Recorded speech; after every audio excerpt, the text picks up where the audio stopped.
तो अर्थात कसा व्यवहार करतो, हा जो स्थितप्रज्ञ आहे हा केवळ समाधीनिष्ठच आहे असं काही नाही. तर दोन प्रकारचा स्थितप्रज्ञ आहे.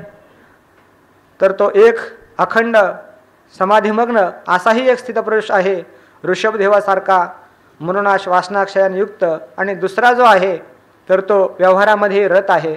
अशा दोन प्रकारे स्थितप्रज्ञांचं वर्णन ज्ञानोबारायांनी केलेलं आहे. अशी स्थितप्रज्ञाची लक्षणं पाहत असताना स्थितप्रज्ञा अर्थात बुद्धी स्थिर होणं त्या स्वरूपाच्या ठिकाणी त्याला म्हणतात स्थितप्रज्ञ. अर्थात स्थिर काय असेल तर परमात्मा स्थिर आहे, परमात्मा सत्य आहे आणि त्या सत्य असणाऱ्या परमात्म्याच्या ठिकाणी जर बुद्धी स्थिर केली तरच स्थिर होईल. कारण एतद आलंबनम श्रेष्ठ एतद आलंबनम परम एतद आलंबनम ज्ञात्वा ब्रह्मलोके महीयते. हे श्रेष्ठ आलंबन आहे. कोण आहे? परमात्मा. आणि परमात्मा स्वरूपाच्या ठिकाणी जर बुद्धी स्थिर झाली तर खऱ्या अर्थाने ती स्थितप्रज्ञ अशा स्वरूपाची झाली. अनात्म पदार्थांच्या ठिकाणी बुद्धी खेळवली, स्थिर केली तर कधीही स्थिर होणं शक्य नाही. तर आता आपण पाहत होतो, आपण चिंतनही केलेलं आहे. तर यामध्ये 7 प्रकारच्या अवस्थांचा विचार, त्यामध्ये सत्वापत्ती, असंसक्ती, पदार्थ भाविनी आणि तुरेगा यामध्ये कोणते कोणते श्लोक आहेत याचा विचार आपण केलेला आहे. तर ध्यायतो विषयान पुंसः, तर या श्लोकामध्ये मनुष्याची विषयाच्या चिंतनानं कशी कशी हानी होते याचाही विचार आपण केला. आणि बुद्धी नाशात प्रणश्यती, प्रणश्यतीना पुरुषार्थ भ्रष्ट होतो. तो पुरुष एकही पुरुषार्थ प्राप्त करून घेऊ शकत नाही. कशामुळं? हे सर्व गोष्टी कशामुळं घडल्या? विषयांच्या चिंतनामुळं. म्हणून विषय हे जे आहेत हे आसार आहेत असं मनुष्यानं चिंतन करावं. हे विषय जे दुःखाला कारणीभूत आहेत, परिणामी दुःखाला कारणीभूत आहेत, ताप दुःख आहे, संस्कार दुःख आहे, अशा अनेक प्रकारे विषय सुख जे आहे हे दुःखाला कारणीभूत आहे असं चिंतन करावं. मग आता माऊली म्हणतात तैसे विषयांचे ध्यान जरी विपाये वाहे मन तरी येसने हे पतन गिवसित पावे. चुकून देखील जरी देखील या मनानं विषयांचं ध्यान केलं तरी चिंतन केलं तर अशा प्रकारचं महान पतन आपणाला प्राप्त होतं. म्हणून विषयाचं चिंतन केव्हाही करायचं नाही. विषयाचं चिंतन कशामुळे घडतं? विषयांच्या ठिकाणी असणारी सत्यत्व बुद्धी, विषयांच्या ठिकाणी असणारी सुखत्व बुद्धी, अनुकूल असणारी बुद्धी, त्यामुळे विषयाचं चिंतन घडतं. आणि जर विषय अनुकूल नाहीत असं आपण शास्त्रांच्या साह्यानं कळून घेतलं, बैसता संतांचे संगती कळू आले कमळापती आपली कोणीच नव्हती, निश्चय चित्ती दृढ झाला. हा सर्व विचार कुठे होतो? संतांच्या सहवासामध्ये, संतांच्या संगतीमध्ये, गुरूंच्या जवळ जाऊन गुरु चरण उपासिता वैराग्यासी असं त्या ठिकाणी जाऊन आपण हा विचार केला आणि विषयांचं ध्यान मनाला येता कामा नये. मग आता विषयाचं चिंतन करायचं नाही म्हणजे काय? नासारंध्र बुझाले परिमळ नेगे, सर्व इंद्रिय आवरणं शक्य तरी आहे का? इंद्रिय स्वाभाविक प्रवृत्ती आहे, स्वाभाविक आवरण शक्य नाही. कारण माऊली म्हणतात ना की सांगा बरं, इंद्रिय आवरायचा किती प्रयत्न केला म्हणजे गंध पुष्प जवळ आल्यानंतर नासारंध्र जे आहे हे गंध घेणारच, डोळ्यासमोर विषय आला की डोळे विषयाला पाहणारच. मग ह्या गोष्टी तर घडणारच आहे. मग करायचं काय आहे? तर जे काही शास्त्र निषिद्ध गोष्टी आहेत त्यापासून इंद्रियांना आवरायचं आहे. स्वाभाविक ज्या गोष्टी आहेत त्या घडणारच आहेत. जे स्वेच्छा, 3 प्रकारचं प्रारब्ध आपण पाहतो, स्वेच्छा, अनिच्छा आणि परेच्छा. तर या ठिकाणी स्वेच्छा प्रारब्ध ज्याला म्हणतात त्या ठिकाणी मनुष्य ते इंद्रिय जे आहेत निषिद्ध विषयापासून त्यांना आवरायचं आहे. आता परेच्छानं जे काय आहे अदृष्ट आहे, अपरिहार्य आहे, प्रारब्ध प्राप्त गोष्टी आहेत, त्यामुळे जेवढा या शरीराला सुखदुःखांचा उपभोग घडायचा तेवढा तर घडणारच आहे. तो अटळ आहे, अपरिहार्य आहे, तो कधीही चुकणारा नाही. म्हणून तो जो भोग घडत असताना जो अपरिहार्य भोग आहे तर तो घडत असताना कसं राहायचं? तर राग द्वेष इत्यादिकांनी रहित राहायचं असा विचार केला आपण. कारण तत्वज्ञान जरी झालं असलं, आता ह्या सर्व गोष्टी केव्हा घडणार आहेत? राग द्वेषाने रहित होणं हे केव्हा घडणार आहे? तत्वज्ञानानंतरच खऱ्या अर्थानं घडणार आहे. तोपर्यंत पूर्णतः राग द्वेष निवृत्त होत नाहीत. कारण आपण पाहून आलो स्थितप्रज्ञाची जी लक्षणं आहेत ती साधकाची साधना आहेत, यत्नसिद्ध अशा प्रकारची साधना आहे. त्याची जी स्वाभाविक स्थिती आहे, परंतु साधकानं प्रयत्नपूर्वक ती साधनं आपल्यावर कशी आरूढ होतील यासाठी प्रयत्न केला असता आपोआप आपल्याला हळूहळू ती स्थिती प्राप्त होत असते. तर याकरता राग द्वेष वियुक्तैस्तु विषयानिंद्रिय शरण आत्मवश्य विधेयात्मा प्रसादम अधिगच्छति. तर म्हणजे जरी ह्या ज्ञानी महापुरुषाला तत्वज्ञान झालं तरी देखील भोग घडू शकतो. प्रारब्ध प्राप्त जीवनामध्ये त्याच्याकडूनही व्यवहार हा घडू शकतो. अर्थात ज्ञानाचा आणि व्यवहाराचा कोणताही विरोध नाही. ज्ञान काय करतं? फक्त जगत मिथ्या कसं आहे हे ज्ञान करून देतं. व्यवहाराच्या सत्यत्वाविषयी ज्ञान जे आहे फक्त जगत मिथ्या आहे असं निश्चय करून देतं. ते पदार्थ जे आहेत भोग त्यापासून सुख व्हावं किंवा दुःख व्हावं हा विचार ज्ञान करत नाही. ज्ञानाचं कार्य फक्त जगताच्या मिथ्यात्वाविषयी आग्रह आहे. ते म्हणतात पंचदशीमध्ये हा विचार आलेला आहे. तर असा विषय आहे की ज्ञानीपुरुषाला भोग घडतो किंवा घडत नाही असा विचार त्या ठिकाणी आलेला आहे. मग आता प्रारब्ध जे आहे, प्रारब्ध ज्ञानीपुरुषाला आहे किंवा नाही? तर ज्ञानीपुरुषाला हे प्रारब्ध आहे. म्हटले तत्वज्ञान आहे. मग तत्वज्ञानानं काही प्रारब्धाला प्रतिबंध करेल? तर तत्वज्ञान भोगाला अर्थात प्रारब्धाला प्रतिबंध करत नाही. भोग काय करतं? आपलं सुखदुःख देण्याचं काम करतं. आणि तत्वज्ञान हे जगताच्या मिथ्यात्वाविषयी त्याचा आग्रह आहे. म्हणजे प्रारब्ध बोध आनंदे एका घरी नांदती दोघे. जर ब्रह्मविद्या आणि भोग हे विरोधी घडले असते केव्हा तिथे श्लोक आलेला आहे की जगत सत्यत्व आपाद्य प्रारब्धम भोजेद्यदी तदा विद्या विरोधी स्यात्. ते म्हणतात जगत सत्यत्व आपाद्य, जगताविषयी सत्यत्व बुद्धी निर्माण करून जर प्रारब्ध भोग दिला असता तर मग त्या जगत सत्यत्व आपाद्य जगताविषयी सत्यत्व उत्पन्न करून मग जर प्रारब्धानं भोग दिला असता तर मग त्या प्रारब्धाचा ज्ञानाशी विरोध आला असता. परंतु यांचा दोघांचा विषय भिन्न भिन्न आहे त्यामुळे एकमेकांचा विरोध नाही. तत्वज्ञानाचा आग्रह कुठे आहे? जगताच्या मिथ्यात्वाविषयी आग्रह आहे. आणि भोगाचा आग्रह कुठे आहे?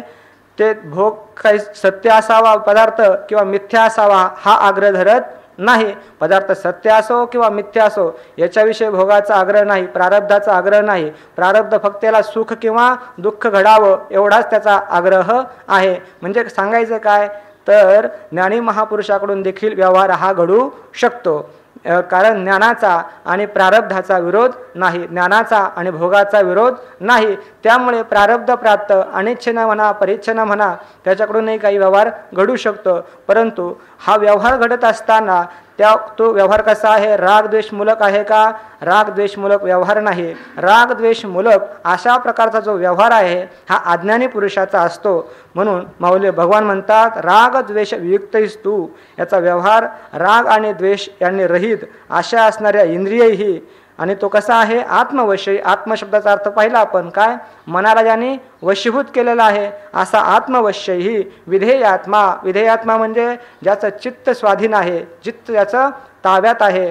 तर ज्याची इंद्रिय म्हणितले करते म्हणजे इंद्रियांच्या ताब्यात तो नाही, तर इंद्रिय ज्याचं जो म्हणेल ते ऐकतं. मन जे आहे त्याचं जो म्हणेल तो जो म्हणेल ते इंद्रिय असतील, मन असेल, ऐकतात. त्याला काय म्हणतात? विधेयात्मा.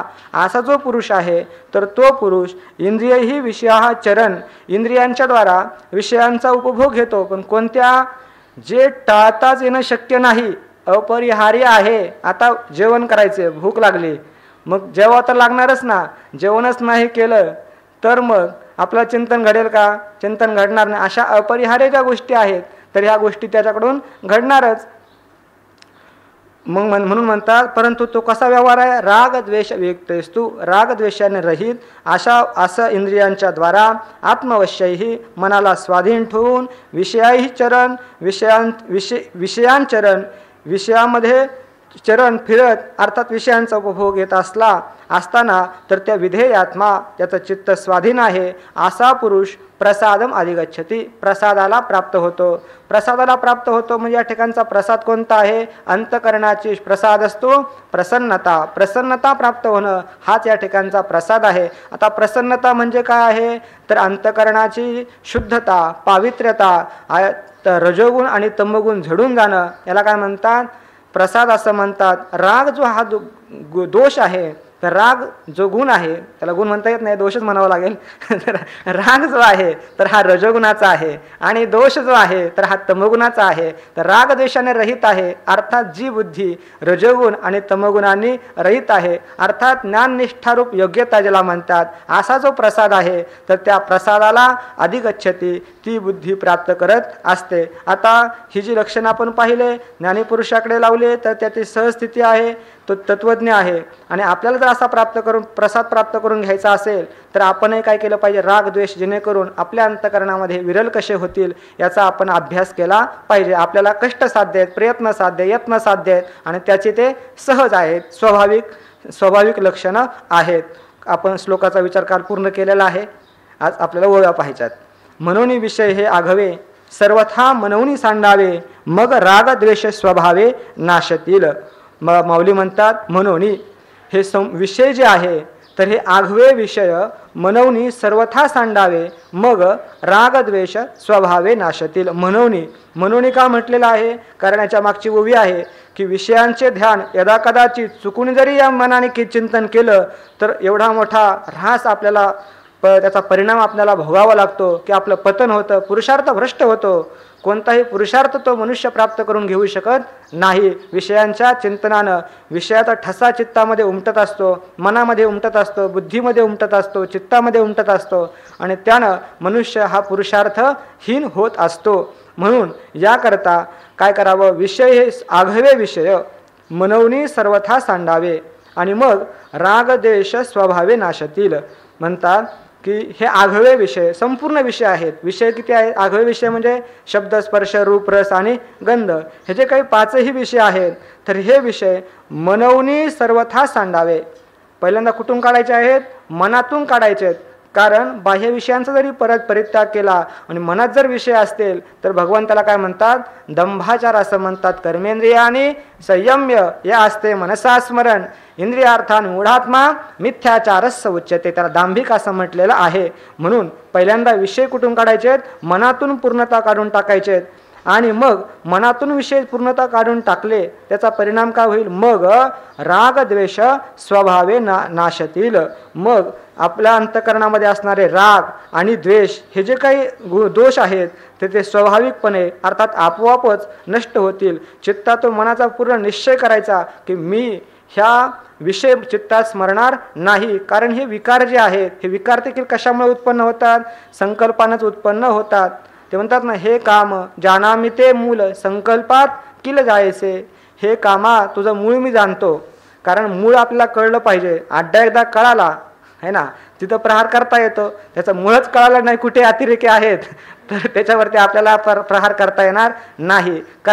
याकरिता हे जे काम आदी विकार असतील हे कुठे राहतात, कशामुळे उत्पन्न होतात हे एकदा आपल्याला कळालं की मग त्याच्यावर प्रहार केला असता मग मुळासहित ते नाहीसे होतात. त्याकरता ते म्हणतात हे काम जानामी ते मूल जानामी. काय मूळ आहे, संकल्पात किल जायसे. मग संकल्पामुळे काम उत्पन्न होतात. याकरता मी आता कोणते संकल्प विकल्प करणार नाही असा मनाने निश्चय केला असता मग काय होईल, सर्वथा मनवणी सांडावे. मनाने पूर्ण निश्चय करायचा की मी विषयाचं चिंतन करणार नाही. त्याच्यामुळे आत्तापर्यंत मला एवढं मोठं पतन झालं, आता ते मी न करे जेणे ऐसे होय, अशी हानी होईल जेणेकरून असं मी आता करणार नाही. अनुताप करून असा पूर्णपणे निश्चय करायचा आणि असा जर निश्चय केला तर मग होईल काय म्हणतात, तर राग आणि द्वेष. राग म्हणजे काय, अनुकूल पदार्थाविषयी असणारी प्रीती तिला म्हणतात राग, आणि प्रतिकूल पदार्थाविषयी असणारे अप्रीती अर्थात द्वेष. तर हे जे राग द्वेष आहेत तर हे स्वाभाविकच आपोआपच नष्ट होतील. मग आता हे जे विषय जे आहेत तर विषय स्वरूपानं पदार्थ जे आहेत हे दुःखाला कारणीभूत आहेत का, नाही, स्वरूपानं नाही. तर त्यांच्याविषयी असणारी राग किंवा द्वेष केला असता तर ते पदार्थ दुःखाला कारणीभूत ठरतात. तर त्यांच्याविषयी राग द्वेष केला असता दुःखाला एरवी ते बाधक ठरत नाही. कारण संगीही बाध्यते लोके निसंग सुखमश्नुते तेन संगा परित्यज्या सर्वदा सुखमिच्छता. संगीही बाध्यते लोके, ज्याच्या चित्तामध्ये आसक्ती आहे, विषयाविषयी आसक्ती आहे तर तो पुरुष बंधनाला प्राप्त होतो. निसंग सुखमश्नुते, याच्या चित्तामध्ये आसक्ती नाही, स्त्री धन पुत्र इत्यादी विषयी आसक्ती नाही, त्यात राहतो, त्याच्याविषयी रागही नाही आणि द्वेषही नाही. तर मग ते असा जो पुरुष आहे निसंग सुखमश्नुते, आसक्ती नसणारा पुरुष खऱ्या अर्थानं सुखाला प्राप्त होत असतो. रागद्वेष जे आहेत तर ते हा रागद्वेषामुळेच संपूर्ण जी काही प्रवृत्ती आहे ही प्रवृत्ती रागद्वेषामुळेच घडत असते. यद्यद ही कुरुते हे जंतु तत्तत् कामस्य चेष्टितम. आपल्या अंतःकरणामध्ये काम वासना आहेत म्हणूनच काय होते, प्रवृत्ती घडत असते. ती प्रवृत्ती राग द्वेषमूलक घडता कामा नये. दुःख जे आहे राग द्वेषमूलक अशा प्रकारची प्रवृत्ती घडली तरच त्यापासून दुःख होतं. एवढ्याकरता ज्ञातेपुरुष जे आहेत हे विषयामध्ये रममान होत नाही. हे संस्पर्शजा भोगा दुःख येऊन येवते अद्यंतवंत कौंतेय न तेषु रमते बुधाहा. तर याकरता मोक्षाधिकारी जो पुरुष आहे तर त्याच्या मनामध्ये हे रागद्वेषांचा अभाव असतो. आणि हे रागद्वेषामुळेच हा काय झालेला आहे, आपल्या स्वस्वरूपाला प्रतिबंध याने केलेला आहे. मूळतः आपले स्वरूप हे नित्य स्वतःसिद्ध आहे, पण हे रागद्वेषांमुळे आपल्या स्वरूपाला आपण विसरलेलो आहोत. माऊली म्हणतात हे रागद्वेष जर गेले ना तर काय होतं म्हणतात, हे रागद्वेष जरी गेले तरी ब्रह्मीचे स्वराज्य आले आणि मग तो सुखभोगी आपुले आपणची. आपलंच सुख जे आहे ह्या रागद्वेषामुळे प्रतिबंधित झालेलं आहे आणि हे रागद्वेष गेले की आपलंच सुख असणारं ते आपल्याला प्राप्त होत असतं. म्हणून काय करा माऊली म्हणतात विषय हे आघावे सर्वथा मनवणी सांडावे. रागद्वेषाची जर निवृत्ती करायची असेल तर काय करा, पहिल्यांदा विषयांचा मनातून पूर्णतः परित्याग करा. विषयांचं केव्हाही संकल्प करू नका. विषय आसार आहेत, निस्सार आहेत, दुःखरूप आहेत, परिणामी ते आपणाला दुःखच देणार आहेत. कारण विषयेंद्रिय संयोगात यत्तदग्रे मृतोपमम परिणामे विषमिव. परिणाम त्याचा मात्र काय आहे, दुःखकारक आहे असा विचार करा. आणि मनामध्ये विषयांना कुठेही स्थारा देऊ नका. आणि मनातच जर विषय आले नाही तर मग तुमच्या अंतःकरणामध्ये रागद्वेष निर्माण होणार नाहीत. ज्या मनाच्या द्वारा संकल्प विकल्प करायचे, विषयाविषयी विचार करायचा, ते मन जर माऊली म्हणतात ना, तो मनोरूपपट फाटे जे ते हे संसार चित्र उमटे, तो मनोरूपपट फाटे जैसे सरोवर आटे मग प्रतिमा नाही. ज्या मनावरती हे सगळं उमटायचं सुखदुःखांचे ठसे, तर ते मनच मनरूपानं राहिलं नाही तर मग आता सुखदुःख प्राप्त होतील का, सुखदुःख प्राप्त होणार नाही. याकरता हे विषय मनातून पूर्णतः या विषयांचा परित्याग करा. चित्तावरती मनाच्या ठिकाणी विषय येऊ देऊ नका. आणि मग असं जर केलं तर होईल काय, तर रागद्वेषाची पूर्णतः निवृत्ती होईल. पार्था अनेकही एक जरी नाशेले रागद्वेष तरी इंद्रियाविषयी बाधक रमता नाही. आता याची साखळी जर केवळ या ठिकाणी जरी रागद्वेष म्हटलं असलं तरी साखळी आपण लक्षात ठेवायची. कोणती साखळी आहे, तर विषय रागद्वेष निर्माण होतात. रागद्वेष का निर्माण होतात, याचं कारण कोण आहे, अनुकूल प्रतिकूल ज्ञान. त्याला कारण कोण आहे, भेद ज्ञान. आणि त्याला कारण कोण आहे, आत्मस्वरूपाचं अज्ञान. आत्मस्वरूपाच्या अज्ञानामुळेच हे विषयांच्या ठिकाणी सुखत्व बुद्धी सत्यत्व बुद्धी उत्पन्न होत असते आणि जीव त्या विषयांच्या पाठीमागे लागून मग दुःखाला प्राप्त होत असतो. हे याचं मूळ कुठे आहे, आत्मस्वरूपाचं अज्ञान. ज्ञानी महापुरुषानं तेच निवृत्त केलेलं असतं. त्यामुळे ते सहज सिद्ध आहे. आणि आपल्याला काय करावं लागेल, मात्र पहिल्यांदा इंद्रियांना आवरायचं, नंतर मनाला आवरायचं, नंतर पुढे पुढे जात जात नंतर हळूहळू आत्मस्वरूपाच्या अज्ञानाचीही निवृत्ती करायची आहे. कारण तिकडे प्रवृत्ती होत नाही ना लगेच, त्याकरता इंद्रियांना पहिल्यांदा आवरायचं आहे. पार्था आणि काही एक जरी नाशले रागद्वेष तरी इंद्रियाविषयी बाधक रमता नाही. मौली म्हणतात, पार्था अर्जुना अनेकही एक, आणखीन एक असा आहे, जरी रागद्वेष नाशले, जरी हे रागद्वेष नष्ट झाले तर मग इंद्रिया विषयी रमता बाधक नाही. इंद्रिय जी आहेत विषयात जरी रममान झाली तरी देखील तर ते विषय त्याला बाधक नाही. अर्थात या ठिकाणी विषय बाधक नाही म्हणण्यामध्ये हा कोणत्या विषयाचं सेवन करत आहे, कारण याची इंद्रिय कशी आहेत, राग द्वेष रहित आहेत. राग द्वेष रहित असल्यामुळे हा निषिद्धाचरण कधीही करू शकणार नाही. मग याची इंद्रिय जी आहेत हे विहित विषयामध्येच प्रवृत्त आहेत आणि विहित विषयामध्येच प्रवृत्त असल्यामुळे, विहित विषयांचंच सेवन करत असल्यामुळे त्याचा आणि इंद्रियांचा संबंध जरी झाला तरी देखील ते बाधक नाही. माऊली म्हणतात, तैसा आस्तेनी उपाधी नाकळीचे जो कर्मबुद्धी बुद्धी जयाचे बुद्धी संकल्पू नाही. तर हे कर्म जे आहे, प्रवृत्ती जी आहे, बंधनाला केव्हा कारणीभूत ठरते, तर संकल्पात विकल्पात संकल्प करून जर प्रवृत्ती होत असेल तर मग हे विषय काय करतात, बंधनात टाकत असतात. पण याच्या ठिकाणी मी कोणी करता आहे अशीही बुद्धी नाही, त्याचप्रमाणे मी याचा भोगता आहे अशी बुद्धी नाही. त्याचप्रमाणे या संकल्प ब्रह्मरूपाची कर्मे ब्रह्मरूप विरहित संकल्पे होते जाते, असंच ना. म्हणजे त्यांची जी कर्म आहेत ती संकल्प रहित अशा प्रकारचे कर्म होत असतात. जरी काही करत असला पण कशी आहे याचा विचार, तोही नेत्री पाहे श्रवणी ऐकत आहे परी तेथीचा सर्वथा नव्हे नवल देखे. माऊली म्हणतात सगळं काही करतो पण तेथीचा सर्वथा नव्हे हे मात्र काय आहे, आश्चर्य आहे. ते ज्ञानी महापुरुषालाच कळू शकतं, अज्ञानी पुरुषाला कळू शकणार नाही.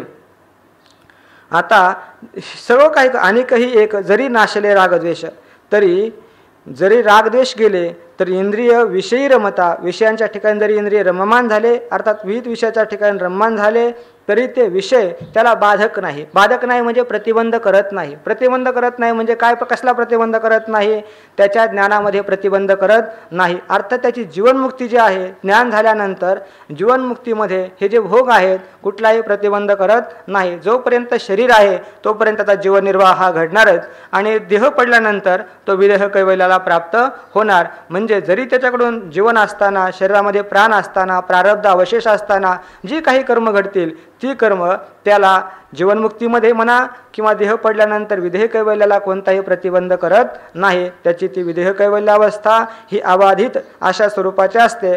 किंवा विषय जे आहेत तर ते विषय देखील त्याला दुःख देत नाही, कारण त्यांच्याविषयी राग द्वेष रहित अशी त्याची प्रवृत्ती असल्यामुळे.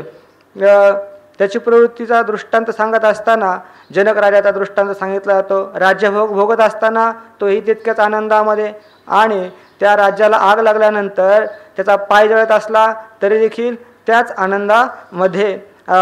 म्हणून ते म्हणतात गृहाधिका घवे काही न लगे ते जावे, जे घेते झाले स्वभावे निसंग म्हणून.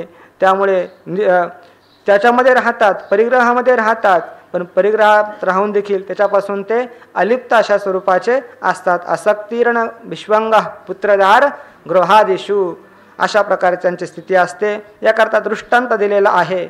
जैसा सूर्य आकाशगतू रश्मी करे जगाते स्पर्शतू, तरी संकदोषे काय लिंपतू तेथेचेनी. जैसा आकाशगतू सूर्य रश्मी करी जगाते स्पर्शतू, तरी तेथीचेनी संकदोषे लिंपतू काय. ज्ञानी महापुरुष जरी विषयामध्ये वावरताना दिसला तरी देखील त्याचा लेप त्याला लागत नाही. याकरता दृष्टांत दिलेला आहे. आकाशगतू सूर्य, सूर्य कुठे आहे, आकाशामध्ये असणारा सूर्य आहे. आणि आकाशामध्ये असणारा सूर्य आपल्या रश्मी अर्थात किरण हेच कोणी काय आहेत, हात आहेत. आणि त्या हातांच्या द्वारा जगाते स्पर्शतो, जगाला स्पर्श केला. अर्थात त्या किरणांचा स्पर्श जगतातील पदार्थांना झाला. तर मग तेथीचेनी संगदोषे लिंपतू काय, त्या पदार्थांच्या संगानं तो लिंपायमान होतो का, सूर्य लिंपायमान होतो का, सूर्य लिंपायमान होत नाही. तो अलिप्त अशा स्वरूपाचा असतो. सूर्य जसा आहे तसाच राहतो. सूर्य जो आहे, सूर्याची किरण खाली आली, अनेक प्रकारचे घट आहेत, भिन्न भिन्न प्रकारचे, लहान मोठ्या प्रकारचे. मोठा घट असेल तर मोठं प्रतिबिंब पडेल, लहान असेल तर लहान प्रतिबिंब पडेल. मग काय सूर्यात काय बदल झाला का, सूर्यात काही एक बदल झाला नाही. किंवा ते पाणी जे आहे, पाणी काय हलणारं पाणी असेल, काही गढूळ पाणी असेल, मग ते प्रतिबिंब मलिन झालं दिसलं म्हणजे काय सूर्य मलिन झाला का, सूर्य मलिन झाला नाही. तसं याही ठिकाणी देखील जसं सूर्य मलिन होत नाही तसं ह्या देहामध्ये आल्यानंतर ह्या देहाच्या उपाधीनं तो मलिन होतो का, देहाचे धर्म आपल्या ठिकाणी आरोपित करतो का हा पुरुष, आरोपित करत नाही. हा देहाहून वेगळाच राहत असतो. कसा, आकाशगतू सूर्य, आकाशात असणारा सूर्य आपल्या किरणांच्या द्वारा जगाला जरी स्पर्श केला तरी तेथीच्या संगानं संसर्गानं तो लिप्त होत नाही, तो मलिन होत नाही. तसा हा पुरुष जो सूर्य जो आहे कोणाचं पापही घेत नाही आणि कोणाचं पुण्यही घेत नाही. सूर्याच्या प्रकाशामध्ये काही पुण्यकर्म करतात, काही पापकर्म करतात, पण त्या कोणत्याही कर्मानं सूर्य जो आहे लिप्त होत नाही. ना दत्ते कस्यचित पापम न चैव सुकृतम विभुः. त्याचं कोणाचं पापही घेत नाही आणि कोणाचं पुण्यही घेत नाही. तो जसा अलिप्त राहतो तसा हा पुरुष जो आहे ज्ञानी महापुरुष जरी विषयामध्ये वावरताना दिसला, विहित विषयामध्ये वावरताना दिसला, तरी देखील त्या विषयांच्याद्वारा तो लिंपायमान होत नाही. विषयांचे दोष त्याला लागले जात नाही. विषयांच्याद्वारा तो सुखदुःखाला प्राप्त होत नाही. कारण त्या सगळ्याचं मूळ कोण आहे तर राग द्वेष आहेत. हे राग द्वेष त्याच्या ठिकाणी राहिलेले नाहीत आणि राग द्वेष नसल्यामुळे त्याला पुढे सुखदुःख प्राप्त होत नाही. कसे सूर्याची उपमा दिलेली आहे. सूर्याच्या परी तुका लोकी क्रीडा करी. सूर्य कसा असतो अनेक दृष्टांतना अनेक प्रकारे आपण पाहिलं. सूर्य आकाशातला सूर्य जो आहे खाली डबक्यात पडला तरी त्याचा काही एक संबंध त्याच्या ठिकाणी नसतो.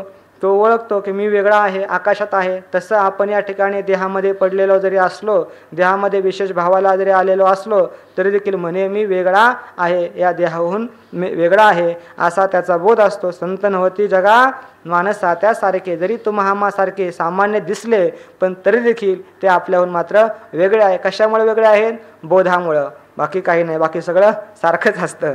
तैसा इंद्रियार्थी उदासीन आत्मरसेची निर्भिन्न जो काम क्रोध विहीन होणे असे.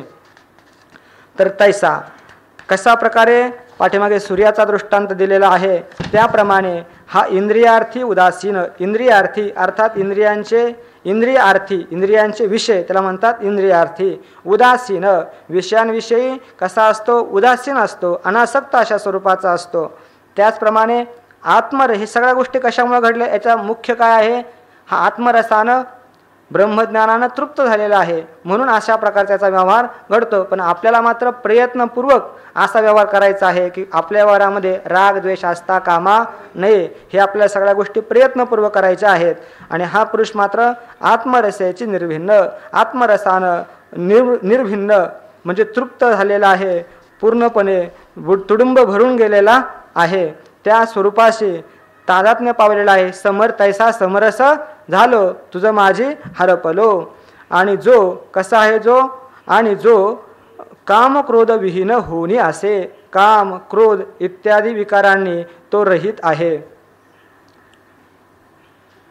तर इंद्रियार्थी उदासीन, इंद्रियांच्या विषयाविषयी तो उदासीन आहे. अर्थात इंद्रियांच्या विषय उदासीन आहे म्हणजे विषय वासना त्याच्या पूर्णतः मावळून गेलेल्या आहेत. विषय विसर पडिला निशेष अंगी ब्रह्मरस ठसावला. ब्रह्मरस ठसावल्यामुळे विषयांचा विषय पडिला निशेष. निशेष म्हणजे पूर्णतः. काही वेळेला आपल्याला काय होतं, विषयांचा आपण त्याग करतो पण का आपल्याला प्राप्तच नसतात. काही वेळा प्राप्त जरी झाले तर तरी काय असतं, ते भोगण्याचं सामर्थ्य नसतं. अशा अनेक अडचणीमुळे आपण विषयांचा परित्याग करतो. परंतु हा जो पुरुष आहे तर हा जरी प्राप्त असले तरी त्यामध्ये राहत असताना देखील कसा राहतो? 13व्या अध्यायात ओव्या आहेत, आता माझ्या समोर येईनात. आसक्तीर्ण विश्वंग पुत्रदार गृहादिशु या श्लोकाखाली आपण पाहून घ्या.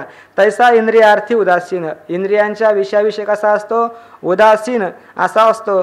त्या धनाविषयी कसा असतो? स्त्रीविषयी कसा असतो? तर त्याप्रमाणे देहाविषयी कसा असतो?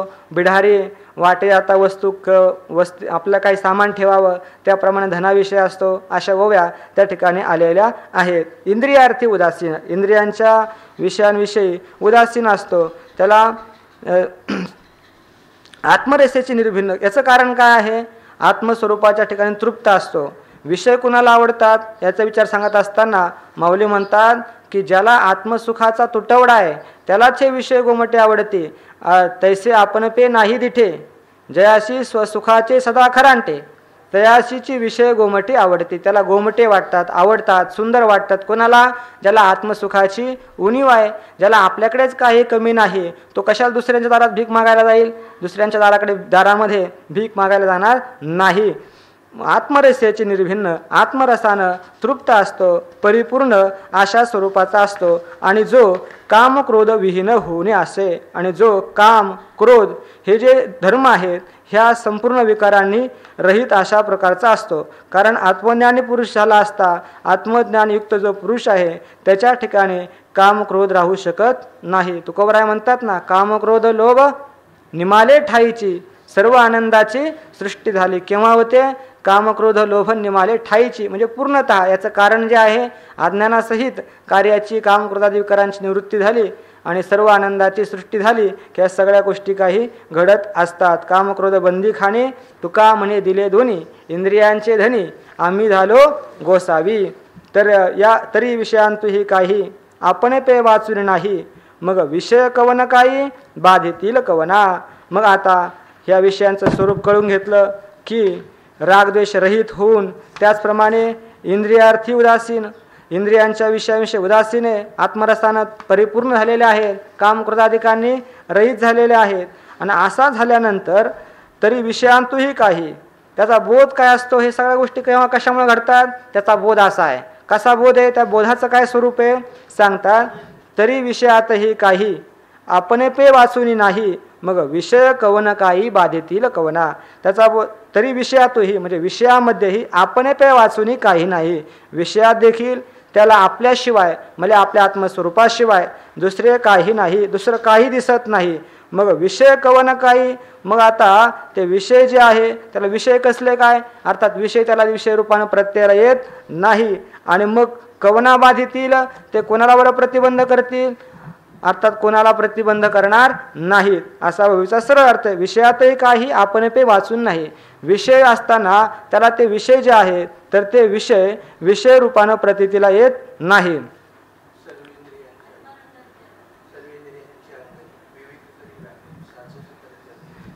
सर्वेंद्रियांच्या अंगाने विवेक करी रावणी, साचची करचरणी होती डोळे. तर याला विषय रूपानं प्रतीतीला येत नाही, आपण पे वाचून नाही, म्हणजे विषयात आत्मस्वरूपा वाचून काही नाही. म्हणजे त्रिपुटी जी आहे याचे सर्व मावळलेले असतात, ज्ञाता ज्ञान ज्ञेय द्रष्टा दृश्य दर्शन, हे जे काय आहे हे संपूर्ण त्रिपुटी मावळलेल्या असतात. अर्थात भेदबुद्धी मावळलेली असते. आपल्याहून पदार्थ कोणी भिन्न आहे, मी या पदार्थाचा भोगता आहे, हे भोग्य आहे आणि हा भोग आहे, अशी संपूर्ण त्रिपुटी मावळलेली असते. आवाजचे स्वरूप जे आहे हे सरे अफुटा अद्वैता माझी दिसे, का माऊलींची उई आहे काय, भोग्य आणि भोगता दिसे पाहता आणि दिसे आणि पाहता हे सरे अफुटा अद्वैता माझे. भोग्य भोगता भोग हे संपूर्ण त्रिपुटी मावळली जाते, म्हणजे भेदाची त्रिपुटी राहत नाही.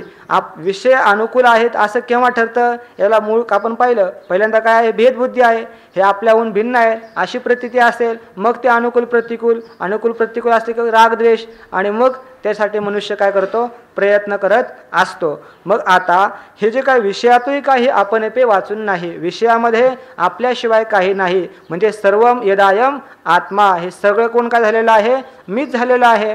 सर्व ठिकाणी विषय नाही, सर्व परमात्माच आहे.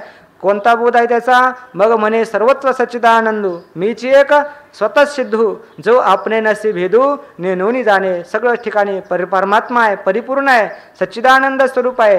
कारण ही जी काही अनुकूल प्रतिकूल बुद्धी होते, विषयांच्या ठिकाणी मनुष्याची प्रवृत्ती होते, याला कारण काय आहे, तर याचा विचार करत असताना ज्ञानोबा यांनी सात्विक ज्ञान जे आहे तर ते सात्विक ज्ञान कशाला म्हणतात याचा विचार करत असताना माऊली म्हणतात, जया ज्ञानाची हाता न लगेची दृश्य कथा.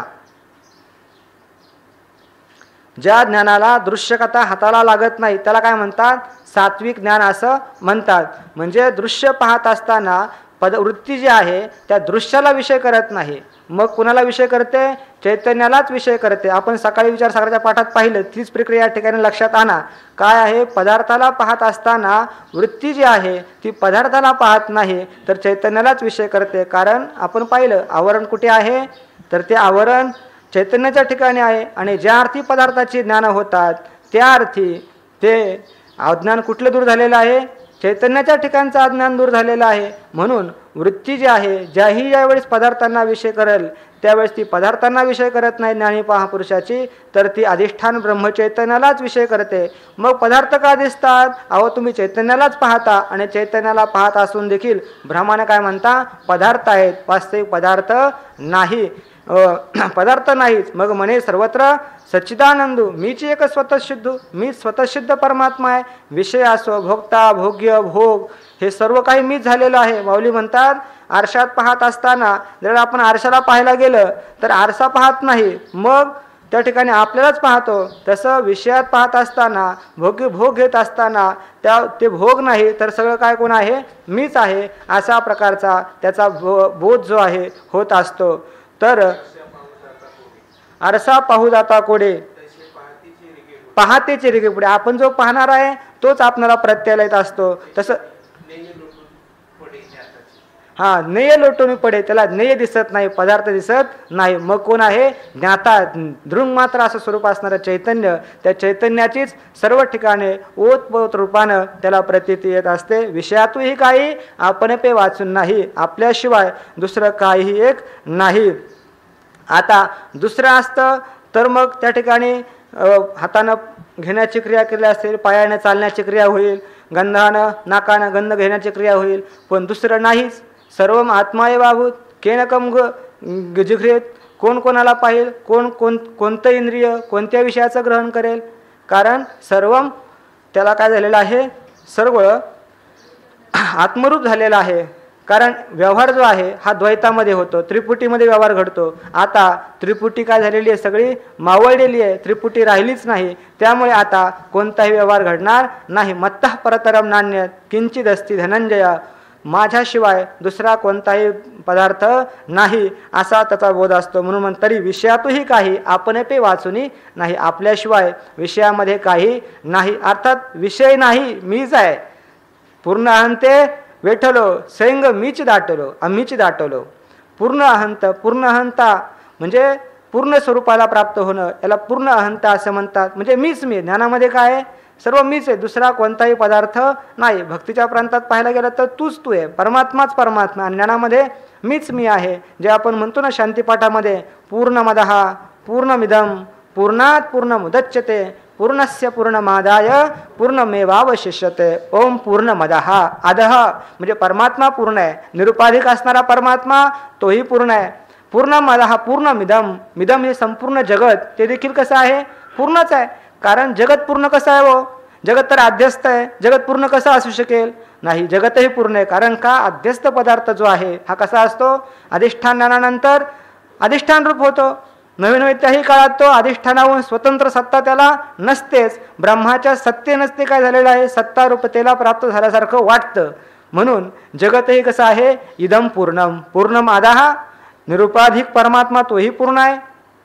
पूर्णमिदम जगतही पूर्ण आहे. पूर्णात पूर्णमुदच्यते, पूर्णात पासून पूर्णाची उत्पत्ती होते. पूर्ण असणारा परमात्मा तर त्याच्यापासून पूर्ण झालेला आहे. अर्थात पूर्णाचं पूर्णत्व घेऊन, अर्थात आता मग जीव जो आहे तोही कसा पूर्ण आहे, तर तो जीव त्या परमात्म्याच्या पूर्णतेला घेऊन काय झालेला आहे, पूर्ण स्वरूपाला प्राप्त झालेला आहे. नवीन तोही पूर्णच आहे. पूर्णात पूर्ण मुदच पूर्णस्य पूर्णमादाय, पूर्णत्वाचं पूर्ण असणाऱ्या परमात्म्याचं पूर्णत्व घेऊन जीव हा पूर्ण आहे. अर्थात सगळंच पूर्ण आहे, जे काय आहे ते सर्व पूर्णच आहे असं. म्हणून विषयातही काही आपण पे वाचूनी नाही, आत्मस्वरूपाशिवाय दुसरं काहीही एक नाही. मग विषय कवन, मग विषय कोण आहे. आता भिन्न रूपानं प्रतीतीच येत नाही. आपल्याहून विषय भिन्न असतील तर मग ते आता सुखदुःखाला कारणीभूत ठरतील. पण आता विषय जे आहे त्याला विषय आपल्या भिन्न रूपानं प्रतीतीला येत नाही, आपल्या स्वरूपानंच प्रतीतीला येतात.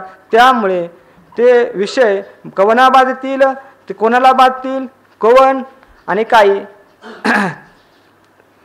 आत्मानं चेत विजानीयात अयम अस्मेती पुरुषः किम इच्छन कस्य कामाय शरीरम अनुस्वंज्वरेत. किम इच्छन, कशाची इच्छा करेल तो, तसं त्या ठिकाणी आलं ना, कशाची इच्छन अर्थात विषयांचाही अभाव आहे, भोगत्याचाही अभाव आहे. कारण भोगत्याचं आता सत्यत्व राहिलं का, नाही. ज्याला बाधतील तोही मिथ्या ठरला गेला.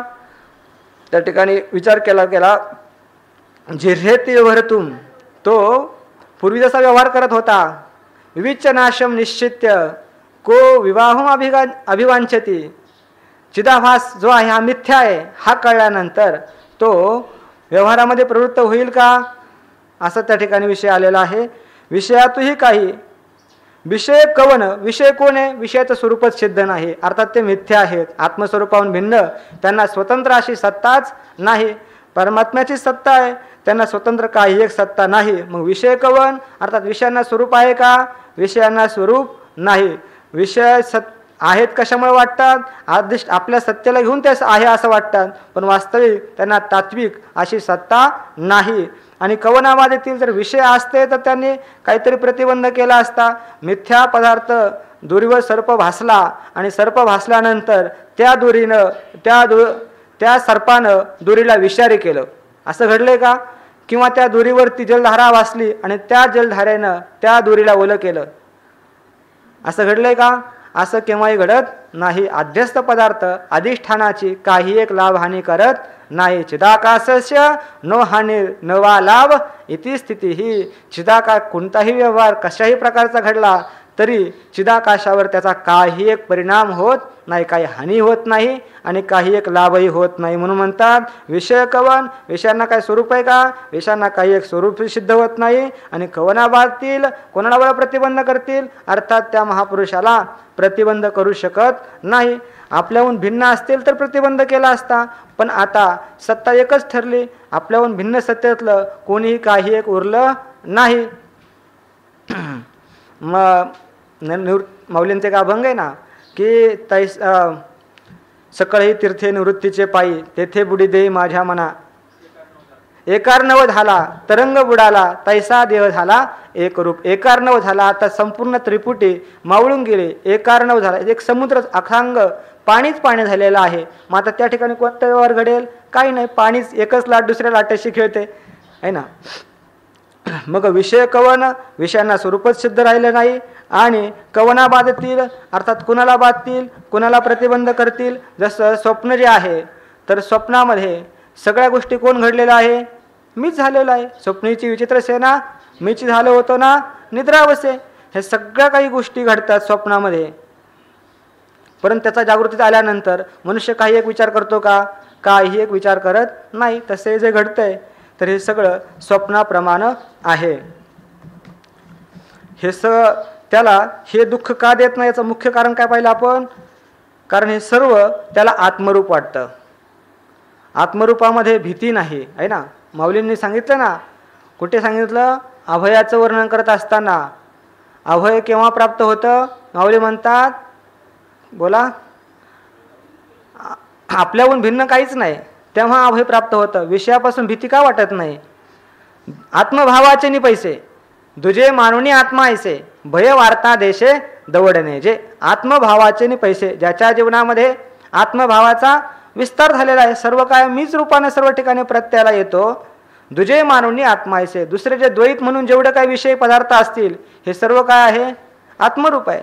आणि मग असं जर बोध झाला, भय वार्ता देशे दवडणे, जे भयाची वार्ता देशांतराला निघून जाते, अर्थात त्याला कशापासून भीती वाटत नाही. त्यामुळे त्याचा कसाही व्यवहार जरी घडला तरी ते विषय त्याला प्रतिबंध करतील का?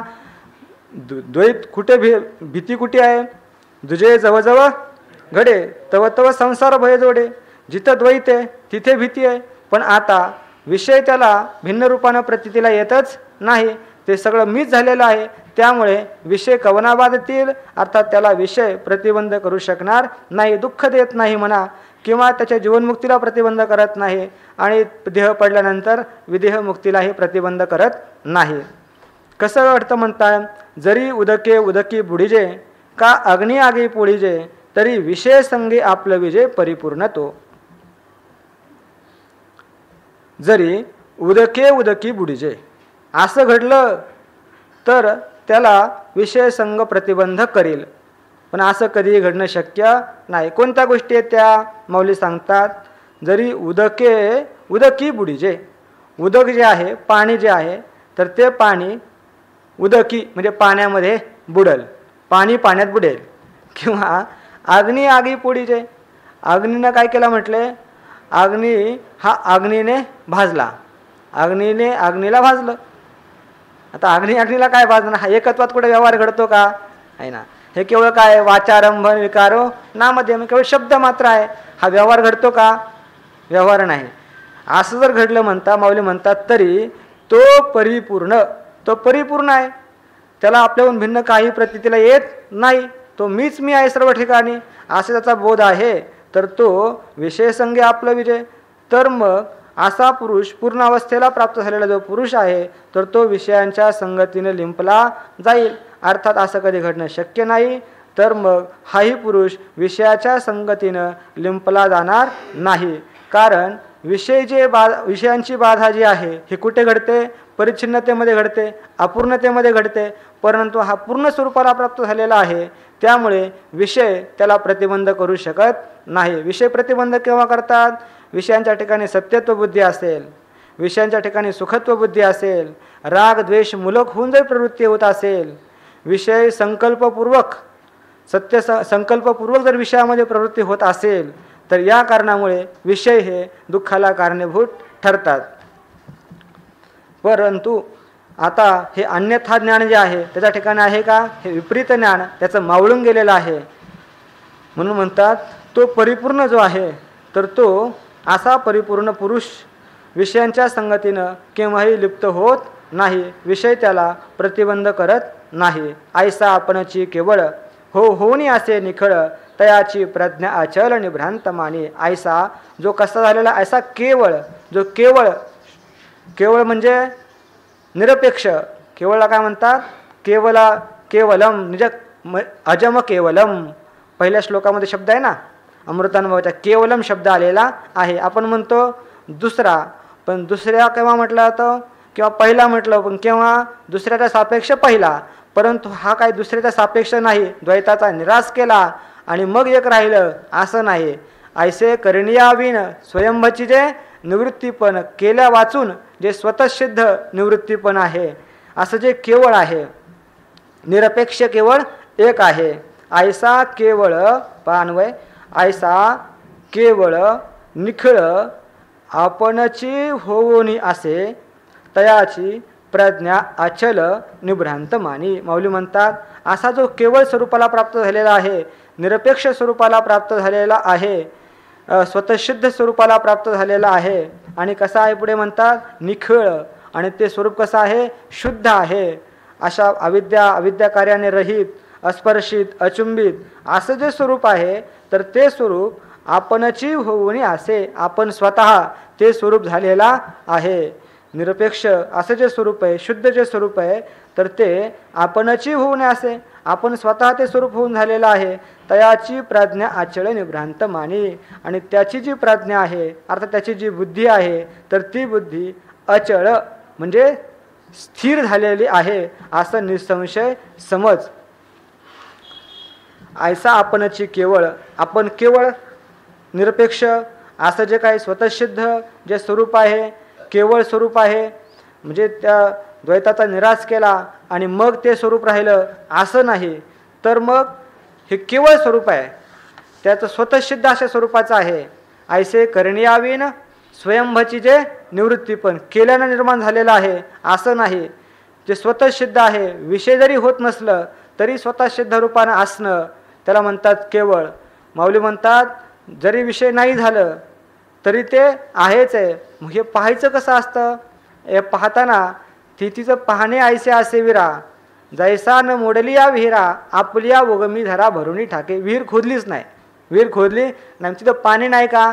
पाणी आहे, पण ते विषय होते का? विषय होत नाही. जरी विषय नाही झालं म्हणजे ते नाही का? कारण नाही म्हणावं तर उकरल्यानंतर पाणी निघतंय. असं केवळ स्वस्वरूपानं असणं, पण विषय मात्र होत नाही. त्याचं वर्णन करत असताना स्वयमेवानुभूतित्वा स्वतः अनुभव स्वरूप आहे.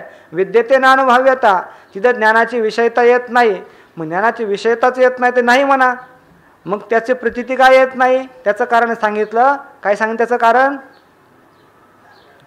ज्ञातृज्ञानांतराभावात आज्ञेय. त्या ठिकाणी त्रिपुटीचा अभाव आहे म्हणून प्रतीतीला येत नाही. कुठली त्रिपुटी? केवळ आहे. केवळामध्ये कोणीच नाही, म्हणजे सापेक्षता पूर्ण नाही, निरपेक्षत एक आहे. त्यामुळे संपूर्ण त्रिपुटी मावळली असल्यामुळे तिथे अनुभवाचा विषय होत नाही. का नाही? तत्व आहे पण अनुभवाचा विषय होत नाही. अनुभवाचा विषय नाही झाला म्हणजे नाही असं म्हणता येणार नाही. असं जे तत्व आहे केवळ, त्याचप्रमाणे शुद्ध स्वरूपाचं जे आहे ऐसे जे निखळ केवळ आहे, निखळ आहे आणि ते आपण स्वतः झालेला आहे. मौली म्हणतात तैसे सोलाभ लाभलेपणे मन मनापणाही धरून येणे. आणि पुढे त्याची स्थिती कशी होते? आपलं स्वरूप प्राप्त झाल्यानंतर त्याचं मन जे आहे हे मनपणाला राहत नाही, अशी स्थिती होत असते. त्याची आपणची केवळ होऊ नये असे निखिळ त्याची प्रज्ञा आचरणी भ्रांत माने. आणि मग अशा स्थितीला जो प्राप्त झाला असता त्याची प्रज्ञा अर्थात जी बुद्धी आहे तर ती कशी झालेली आहे? स्थिर झालेली आहे असं तू मान. कारण त्या बुद्धीनं विषय कोणाला केलेला आहे? परमात्म्याला विषय केलेला आहे. आणि सत्य साच आणि खरं कोण आहे? केवळ फक्त परमात्माचे. सत्य तू विठ्ठला, त्रिवार सत्य कोण आहे? परमात्माच आहे. आणि त्या बुद्धीनं परमात्म्याला विषय केला असल्यामुळे खऱ्या अर्थाने ती बुद्धी काय झालेली आहे? ती प्रज्ञा अचल स्थिर आहे असं निसंशय तू जाण. कारण तिनं परमात्म्याला विषय केले. एरवी अनात्म पदार्थांना विषय केला असतं तर मग तिला स्थिर झाली, स्थितप्रज्ञ स्वरूपाला प्राप्त झाली असं म्हणता आलं नसतं. मग आता यानंतर हा जो काही प्रसाद आहे हा प्रसाद प्राप्त होतो कशानं?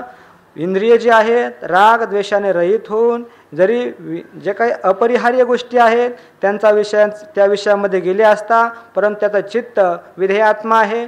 अर्थात जेव्हा पाहिजे तेव्हा विस्तार करू शकतो आणि पाहिजे तेव्हा संकोच करू शकतो. बाबांनी सांगितलं ना काल, यदा संहरते चायं कुर्मंगा निव सर्वशः. जेव्हा पाहिजे तेव्हा विस्तारही करू शकतो, त्यालाच विस्तारण्याचा अधिकार आहे, त्यालाच प्रवृत्तीचा अधिकार आहे की तो संकोच करू शकतो, तो आवरू शकतो. असा विधेयात्मा पुरुष जो आहे तर तो प्रसादमादी गच्छती, प्रसन्नतेला प्राप्त होतो, अंतकरणाच्या शुद्धीला प्राप्त होतो, ज्ञाननिष्ठा लक्षण योग्यतेला प्राप्त होतो. असा प्रसाद शब्दाचा अर्थ आपण पाहिला. आणि असा प्रसाद प्राप्त झाला असता घडतं काय? प्रसादे सर्व दुःखानां हानिरस्योपजायते प्रसन्नचेतसो ह्याशु बुद्धिः पर्यवतिष्ठते. प्रसादे सर्व दुःखानां हानिरस्योपजायते प्रसन्नचेतसो ह्याशु बुद्धिः पर्यवतिष्ठते.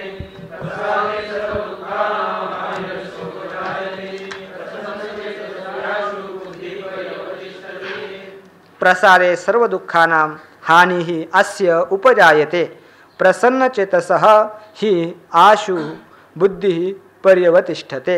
प्रसादे अस्य सर्व दुःखानां हानिः उपजायते प्रसन्नचेतसः बुद्धिः आशु हि पर्यवतिष्ठते. प्रसन्न चित्ताचं झालेलं आहे, शांत चित्ताचं झालेलं आहे. रजोगुण तमोगुण पूर्णतः अंतकरणामधून निघून गेलेले आहे. असा प्रसादे अस्य असा जो विधेयात्मा पुरुष आहे तर त्या पुरुषाच्या सर्व दुःखानां हानिः उपजायते. सर्व दुःखांची हानी होते. आता सर्व दुःखांचा नाश होतो. आणि प्रसन्न चेतसः ज्याचं चित्त प्रसन्न आहे असा शुद्ध अंतकरणाचा पुरुष त्याची बुद्धी आशुहू म्हणजे तत्काल पर्यवतिष्ठते ब्रह्मात्म स्वरूपामध्ये परमात्मा स्वरूपामध्ये लवकरच काय होते? स्थिर अशा स्वरूपाची त्याची प्रज्ञा होत असते. प्रसादे असा जो विधेयात्मा पुरुष आहे अर्थात त्याचे चित्त नाही धावा घेत मन इंद्रियांचे समाधान, त्याचे चित्त जे आहे मन जे आहे हे ताब्यात आहे असा जो पुरुष आहे प्रसन्न चित्ताचा शांत चित्ताचा तर तो सर्व दुःखांची हानी होते. सर्व दुःख हानी अर्थात दुःख कशामुळे होतं? दुःख जे आहे चित्ताच्या चंचलतेमुळे काय होतं? दुःख होतं. अर्थात दुःखाला कारणीभूत असणारे चित्ताची चंचलता, दुःखाला कारणीभूत असणारा चित्ताचा विक्षेप याची निवृत्ती शंकरानंदांनी चिंतन केलेलं आहे. अर्थात दुःखाचं हेतू दुःखाचं कारण जे काय आहे विक्षेप तर त्या विक्षेपाची निवृत्ती होते असा अर्थ केलेला आहे. कारण मनाच्या तळमळे चंद काय चंदनेही अंग पोळे. मन स्थिर नसेल शांत नसेल समाधान नसेल तर चंदनाने देखील अंग पोळतं. माऊलींचा अभंग आहे ना हा चंदनाची चोळी माझे सर्व अंग पोळी कान्हो वन माळी वेगी भेटा. वास्तविक चंदन शीतल करतं पण ते परिधान केलं लेप लावला तरी माझ्या अंगाचा माऊली म्हणता दाह होतो. कारण माऊलींना परमात्म्याविषयी तीव्र तळमळ निर्माण झालेले आहे. अर्थात चित्त स्थिर नसेल तर काय होतं? किती बाह्य उपचार केला तरी देखील दुःखाची निवृत्ती होत नाही. म्हणून या ठिकाणी म्हणतात सर्व दुःखांची हानी होते म्हणजे दुःखाला कारण असणारा जो चित्ताचा विक्षेप त्या विक्षेपाची निवृत्ती होते. अर्थात चित्त स्थिर असेल तर दुःख होणार नाही. किंवा असाही अर्थ केलेला आहे सरळ सरळ, दुःखाची हानी होते. म्हणजे त्रिविध प्रकारचे दुःख आहेत, आध्यात्मिक, अधिदैविक आणि अधिभौतिक. या त्रिविध दुःखांचा नाश होतो. आध्यात्मिक दुःख आपण पाहतो, स्थूल शरीरा संबंधानं किंवा सूक्ष्म शरीरा संबंधानं होणारे जे दुःख आहेत त्यांना म्हणतात आध्यात्मिक दुःख. किंवा आपल्या शरीराहून भिन्न असणारे आणि आपल्या इंद्रियांना, चक्षुरादिंद्रियांना विषय होणारे असे जे दुःख आहेत त्यांना काय म्हणतात, अधिभौतिक. आणि है ना, अधिभौतिक त्यापासून होणारे जे दुःख आहे त्यांना म्हणतात अधिभौतिक दुःख. त्याचप्रमाणे आपल्या शरीराहून भिन्न असणारे आणि आपल्या इंद्रियांना विषय न होणारे असे जे आहे त्यापासून जे दुःख होतात त्यांना काय म्हणतात, अधिदैविक दुःख. आपल्या इंद्रियांना विषय होत नाहीत, भूत प्रेत पिशाच्य इत्यादी जे आहेत आपल्या शरीराहून भिन्न आहेत पण आपल्या इंद्रियांना, चक्षुरादी इंद्रियांना दिसत नाही, त्यांना म्हणायचं अधिदैविक दुःख. तर असे जे त्रिविध दुःख आहेत तर या त्रिविध दुःखांचा नाश होतो. आणि असा जो प्रसन्न चित्ताचा पुरुष आहे, शुद्ध अंतकरणाचा पुरुष आहे, त्याची बुद्धी विक्षेपाचा परित्याग करून लवकरच काय होते, परमात्म स्वरूपामध्ये स्थिर होते. असा सर्व श्लोकाचा सरळ सरळ अर्थ आहे. आता पहा, देखे अखंडित प्रसन्नता आथी जेत चित्ता तेत रिगणे नाही समजता संसार दुःखा. त्या ठिकाणी जे देखे म्हणजे पहा अर्जुना, जेथे चित्ता अखंडित प्रसन्नता आथी तेथ समजता संसार दुःखा रिगणे नाही. जेथे चित्ताला अखंडित प्रसन्नता आहे, ज्या ठिकाणी अखंडित प्रसन्नता, ही प्रसन्नता कशी असली पाहिजे, अखंडित असली पाहिजे. कोणत्याही विषयावरती अवलंबून असता कामा नये. विषयांपासून आपल्याला सुख होतं पण ते कसं आहे, अखंडित आहे का, नाही. विषय प्राप्त होतात नाही कुठे तर पुन्हा ते आपण ऐकतोच, रोजच ऐकतो त्याच्या प्राप्तीत दुःख, नंतरही दुःख. सर्वम दुःखम सर्वम विवेकिनः. विवेकी पुरुषाला सगळे दुःखरूप वाटतात. पहा, जेथ चित्ता अखंडित प्रसन्न आथी, चित्ताला निरंतर प्रसन्नता असते त्या ठिकाणी संसार दुःखाचा प्रवेश होत नाही. तर ती अखंडित प्रसन्नता, अखंडित आनंद तो कसा असला पाहिजे, निरुपचार, कुठल्याही उपाधीवरती अवलंबून नाही. विषयांच्या ठिकाणी जो आनंद होतो, सांकुशाविषयी प्रीती रियम तृप्ती निरंकुशा. ही सांकुशा विषयावरती अवलंबून असणारा आनंद आहे, इतर आनंद जो आहे. पण ही जी काही तृप्ती आहे, कृतकृत्यता आहे, तृप्यता आहे, ही कशी आहे, निरंकुश आहे. अर्थात कोणत्याही विषयावरती अवलंबून नाही. आत्म्यावरती जे प्रेम आहे हे कसं आहे, मौली म्हणतात निरुपचार प्रेमा, विषय होय जे प्रियोत्तमा ते दुजे नव्हे आत्मा ऐसेची गमे. निरुपचार म्हणजे कोणत्याही उपाधीवरती अवलंबून नाही. हा विषय असला म्हणजे आनंद आणि नसला म्हणजे कुठे आनंद गेला असं नाही. आपला आनंद जो आहे अखंडित आहे, नित्य आहे. अशा प्रकारची असणारी प्रसन्नता मौली म्हणतात वार्षेविन सागरू. वर्षा ऋतू जो आहे, वार्षेविन सागरू, सागर जो आहे वर्षा ऋतू पडला म्हणजे उफळून आला आणि नाही पडला म्हणजे सुकून गेला असं आहे का, त्याला काय म्हणतात, नित्य अशा स्वरूपाचा भरलेला आहे तो. तसा हा जो आनंद आहे तर तो आनंदाचा कसा आहे, नित्य आहे, विषयावरती अवलंबून नाही. चित्त जे आहे नेहमीच काय, संतुष्ट सततम, नित्य संतुष्ट आहे, आनंद आहे. जेथे चित्ताला निरंतर प्रसन्नता असते. पण ही प्रसन्नता केव्हा येते, तेव्हाच येते केव्हा, अभिन्ना या सेवा चित्तम याची भरेला जेव्हा माझा प्रसाद जाणं तेव्हा संपूर्ण झाला. आत्मस्वरूपाचं अभेद रूपानं ज्ञान होईल तेव्हाच काय होतो, प्रसाद होतो. आणि तो प्रसाद प्राप्त झाल्यानंतरच, हा काय देव कुणी बाप्पाने दिलेला प्रसाद नाही आहे तर हा जो प्रसाद आहे ज्ञानाने प्राप्त होणारा हा प्रसाद आहे. तर असा प्रसाद ज्यावेळेस चित्ताला प्राप्त होतो त्यावेळेस खऱ्या अर्थानं निरंतर शाश्वत अविनाशी अशा सुखाची प्राप्ती होते. माझे भक्त जे आहेत भागवतात ओवे ना, ते कसे आनंदी असतात, नित्य निरंतर आनंदी असतात, आठवते का तर नित्य निरंतर प्रसन्नता असते. आणि अशी जर प्रसन्नता असेल तर त्याच्या चित्तावरती संसार दुःखारिगणे नाही, तेथे सांसारिक दुःख प्रवेश करू शकत नाही. कारण हे संसार दुःखाला कारण कोण आहे आपण पाहिलं. हे मनच काय आहे, सुखदुःखाला कारणीभूत आहे. आणि मन परमात्मा स्वरूपास एकरूप झाले असल्यामुळे मनपणानं झालेच राहिलेलंच नाही आहे. त्यामुळे संसार दुःख तेथे प्रवेश करू शकत नाही. किती दुःख जरी आले त्याचा काही एक त्याचा रोम देखील वाकडा होत नाही. माऊली म्हणतात त्रिविध मुख्य आगवे उपद्रवांचे मिळावे, वरी पडिले नव्हे वाकोडा जो, त्याचा काही एक परिणाम होत नाही. माऊलींनी दृष्टांत सांगतात पहा. जैसा अमृताचा निर्झरू प्रसवे जयाचा जठरू, जया शुधे तृषेचा आडदरू काहीच नाही.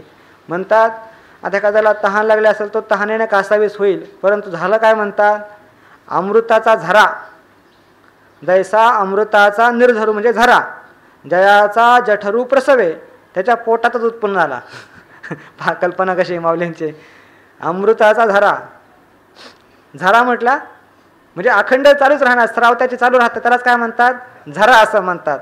आणि ज्याच्या पोटामध्ये उत्पन्न झालेला आहे मग आता त्याला केव्हाही क्षुधा तृषेचा आडदरू काहीची नाही.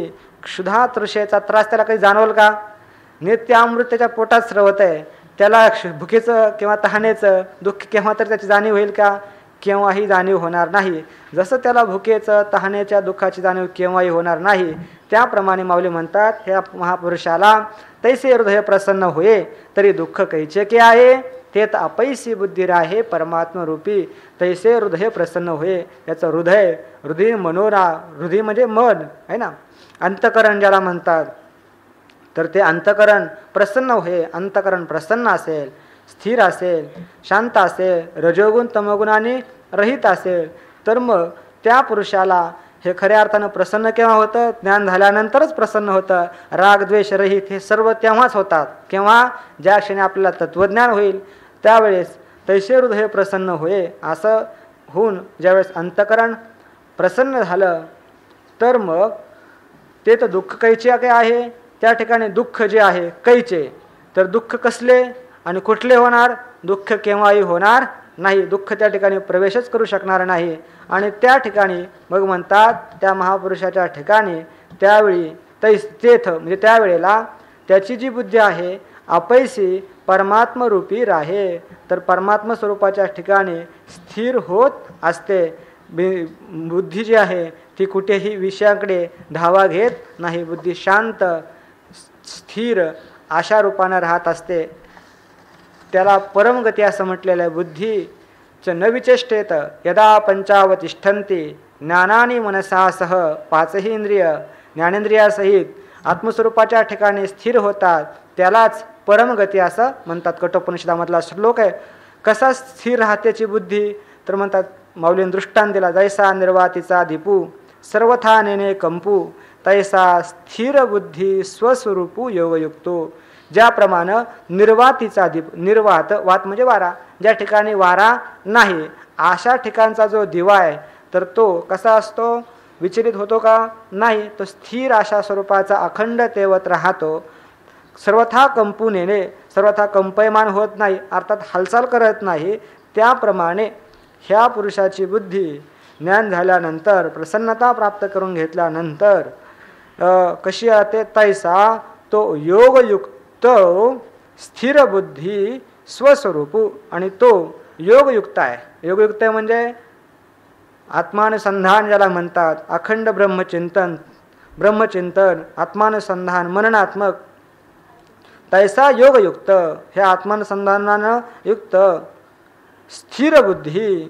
आणि तो असा योगयुक्त पुरुष, स्थिर बुद्धीचा पुरुष जो आहे तर तो स्वस्वरूपाच्या ठिकाणी लवकरच स्थिर प्रतिष्ठित होतो म्हणा. हे तत्वज्ञानी पुरुषाचं वर्णन आहे, त्यामुळे स्थिर असतो म्हणा.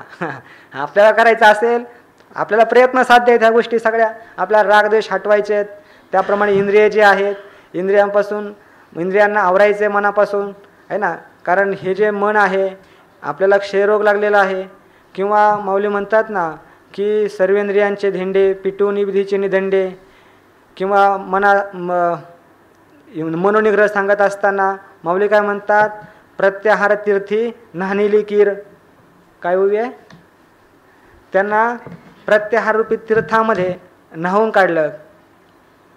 इंद्रिय सैरा पदार्थे रिगता विटाळली होती, ते प्रत्याहार तीर्थी नाहनेली किल. सैराट सुटले होते आत्तापर्यंत, त्यांना आवरलं, रागद्वेष रहित केलं मनाला आणि आत्मस्वरूपाच्या ठिकाणी स्थिर केलं. ह्या सगळा आपल्याला करायचा आहे अभ्यास. त्यामुळे आपण अभ्यास करता करता आपण असं आत्मानुसंधानाच्या द्वारा स्थिर होऊ आणि तो पुरुष जो आहे हा स्थिर राहतो असं म्हणायचं. आणि यानंतर आता जर असं केलं नाही, ही भावना केली नाही, आत्मानुसंधान केलं नाही, तर मग आपल्याला शांती प्राप्त होणार नाही. आणि शांती जर प्राप्त झाले नाही तर त्या पुरुषाला सुख प्राप्त होणार नाही. नास्ति बुद्धिर्युक्तस्य न चायुक्तस्य भावना न चाभावयत शांतिरशांतस्य कुतः सुखम्. नास्ति बुद्धिर्युक्तस्य न चायुक्तस्य भावना न चाभावयत शांतिरशांतस्य कुतः सुखम्. नास्ति बुद्धिर्युक्तस्य न चायुक्तस्य भावना न चाभावयत शांतिरशांतस्य कुतः सुखम्. पुंडलिक वरदारी विठ्ठल श्री ज्ञानदेव तुकाराम माऊली ज्ञानेश्वर महाराज की जय.